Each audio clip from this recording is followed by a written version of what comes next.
రీసెంట్గా మన vice president of India భారత ఉపరాష్ట్రపతి జగదీప్ ధన్కర్ గారు ఒక ప్రశ్న లేవనెత్తారు.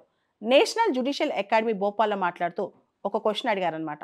అసలు చీఫ్ జస్టిస్ ఆఫ్ ఇండియా ఎవరైతే ఉంటారో వాళ్ళు ఎగ్జిక్యూటివ్ అపాయింట్మెంట్స్ ఎందుకు చేయాలి? ఆ సెలక్షన్ కమిటీలో వాళ్ళు ఎందుకు ఉండాలి? ఉదాహరణకి మన chief justice of India CBI director appointment కమిటీలో ఉంటారు. అసలు ఎందుకు ఉండాలి? ఇదే ఆయన క్వశ్చన్ అనమాట.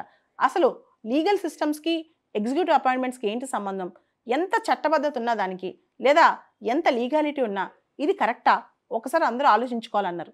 దాంతోపాటు అసలు బేసిక్ స్ట్రక్చర్ థియరీ రిలవెన్స్ ఏంటి? అసలు బేసిక్ స్ట్రక్చర్ థియరీ ఎందుకు? పార్లమెంటరీ పవర్స్ ఎంత ఉన్నాయి? దానికి సంబంధించి జ్యుడిషియల్ ఎందుకు ఇన్వాల్వ్ అవుతుంది? బేసిక్ స్ట్రక్చర్ థియరీ రివైజ్ చేసే టైం వచ్చేసింది.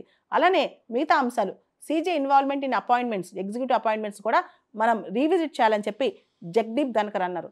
మన వైస్ ప్రెసిడెంట్ జగదీప్ ధన్కర్ గారు ఇలాంటి ప్రశ్నలు లేవనెత్తడం ఇదే తొలిసారి కాదు. అనేక సార్లు అయినా చాలా విప్లవాత్మకమైన క్వశ్చన్స్ అడుగుతారు, చాలా డిబేట్స్ లేపుతారనమాట. అలాంటిది ఇది ఒక డిబేట్. అసలు ఎగ్జిక్యూటివ్ అపాయింట్మెంట్స్లో చీఫ్ జస్టిస్ ఆఫ్ ఇండియా పాత్ర ఏంటి? ఇదే ఆయన ప్రశ్న.